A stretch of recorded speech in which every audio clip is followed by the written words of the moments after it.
Lofi Poli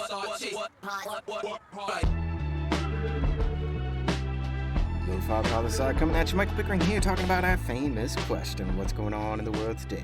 And straight to it, let's go out in Turkey, where resident President Dictator Erdogan has apparently won re-election.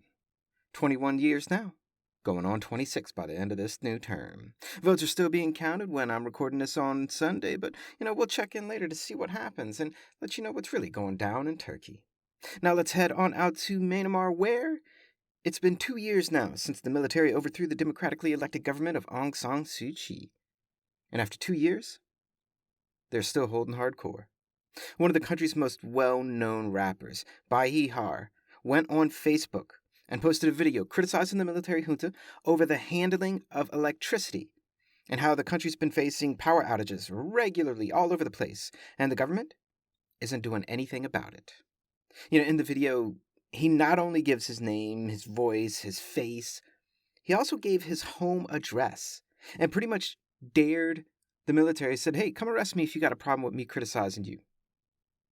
And sadly, the very next day, he was arrested. Almost a week on, and no one knows where he is. And the government? They're only saying that they previously warned him about criticizing the junta. Craziness. We'll let you know more once we find out more. Now let's switch continents on over to Latin America and to Nicaragua, where several Catholic Church parishes have had their bank accounts frozen and are being investigated for, wait for it, money laundering by President Ortega's government. And look, we talked about the Catholic Church just last week and about the abuse scandals going on, and that's real talk. But what's going on in Nicaragua between President Ortega's authoritarian government and the Catholic Church there? That's a completely different story. This instance right here really just looks like Ortega needed some money and decided he was going to take it from the Catholic Church and put it in his own pocket and say money laundering. But you know what? What do I know? What do I know about authoritarian governments around the world? Now, we'll keep you updated once we hear more. Will we hear that the Catholic Church in Nicaragua is being convicted of money laundering? That'd be a hot take if we did, say, huh? All right. Pop quiz for you, pop quiz. Does Iran and Afghanistan share a border? Answer: yes, they do. And does Iran and Afghanistan both severely repress women's rights? Answer: well, yes, they do. Does Iran and Afghanistan get along? Answer: no, they do not at all. Iran even called out the Taliban government in Afghanistan to say, hey, let women and girls go back to school. Now that's some really bad takes if Iran is telling you something about gender inequality in your country. But Iran and Afghanistan had a border battle this past week. And yes, I really mean that, a border battle, where gunfire was exchanged, and reportedly it was heavy gunfire. And people died on both sides. The numbers we're not sure about, and anyway, Lofi Poli Sci, we don't do body counts. One life lost is too much. And what's this all about, though? We don't know. Both sides are blaming the other side for firing first. So neither is saying why they fired, other than to say they were returning fire because they were fired upon. And it went from there. Oh, eyes wide open on Iran and Afghanistan, people. Wide open. Now, out in the Netherlands, switching continents up again, climate protesters are causing a bit of a ruckus out in The Hague. And yes, I said ruckus. Why not? Why not? It's summertime.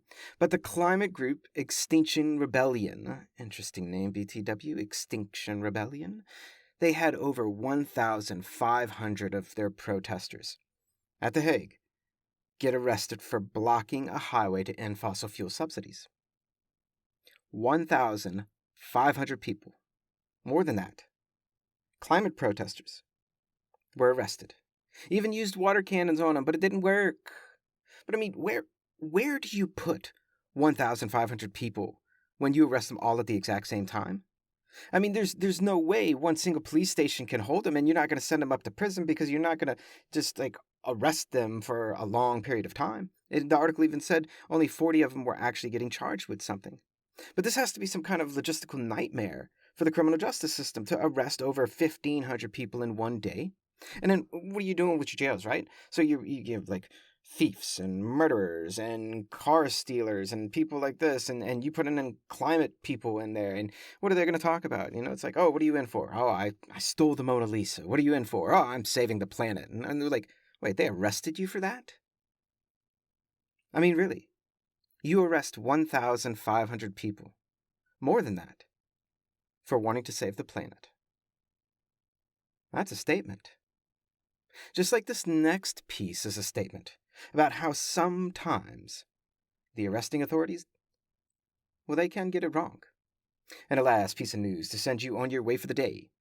To 1600s Connecticut we go. Colonial America was the place, where 12 people were convicted of witchcraft and of being witches, and 11 were hanged right after. Fast forward to today. The Connecticut Senate exonerated those witches in a vote of 33-1, saying the arresting officials in the courts were wrong. And of course, there had to be that one person vote against it and say something like, I don't like calling history wrong. Really? Really? You think that there were witches in the 1600s? Or are you just looking for some headlines and a bit of that name recognition for re-election purposes? Oh, I bet you are. And I bet you're not getting it right here. But let's look at the positive of today, though, and say it's about time we recognize that the burning and the hanging of witches was some dumb shit we did. And here's to hoping no more dumb shit. Hashtag don't be bitches, save the witches. And that's a brief snapshot of what's going on in the world today. Check out Thursday's blog on lofipolisci.com. Add us on Instagram, people, for all your local Lo-Fi summertime updates. And always remember that Lofi Poli Sci is more than just me. It's the we that we be. Talk to you tomorrow, Lo-Fi listeners. Pickering, signing off.